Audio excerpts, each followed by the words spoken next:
Ce chapitre est un regard critique de la gestion française, qu'elle soit politique au travers du Grenelle, industrielle et économique sur la notion de développement durable et d'économie d'énergie dans le secteur du bâtiment depuis ces 30 dernières années.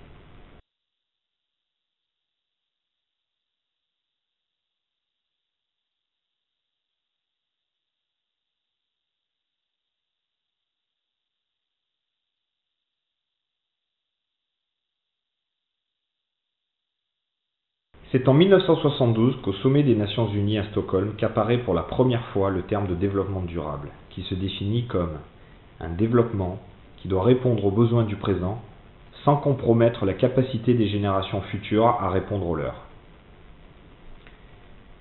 En 1996, la France signe le traité de Kyoto et marque le point de départ dans la lutte contre les émissions de gaz à effet de serre. L'objectif étant de diviser par 4 nos émissions de gaz à effet de serre d'ici l'horizon 2050. En novembre 2002, la Conférence mondiale sur le climat à Johannesburg demande aux pays signataires de commencer à réglementer ces objectifs par des lois propres à chaque pays.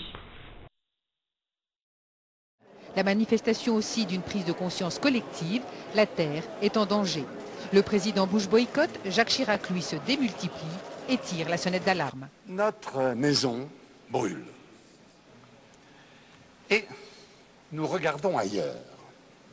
Nous ne pourrons pas dire que nous ne savions pas. Prenons garde que le XXIe siècle ne devienne pas, pour les générations futures, celui d'un crime de l'humanité contre la vie. L'amorçage est la loi du 3 août 2009 du Grenelle de l'environnement qui programme la mise en œuvre des grands objectifs nationaux de réduction des émissions de gaz à effet de serre. Le prochain traité sur le climat sera celui de Stockholm.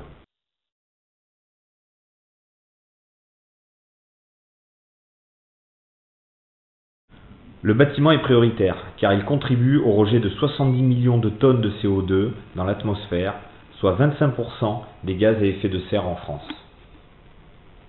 Ce secteur devra réduire sa consommation de près de 40% d'ici 2020.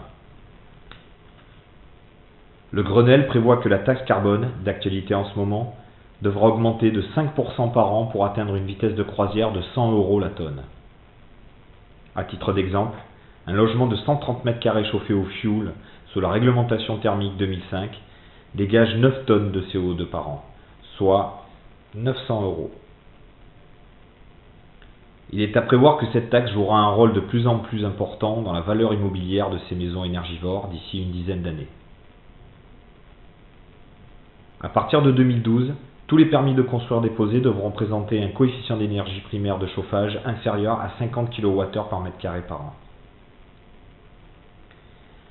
À partir de 2013, 400 000 logements anciens par an devront être rénovés afin de respecter les quotas du traité de Kyoto. La réglementation thermique 2020 imposera que la consommation d'énergie primaire soit compensée par la production d'énergie renouvelable pour chaque bâtiment.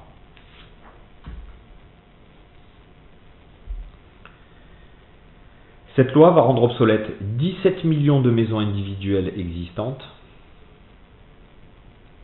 31 millions de logements privés anciens. Le coût est estimé à plus de 600 milliards d'euros, soit un coût de travaux allant de 30 000 jusqu'à 60 000 € par ménage.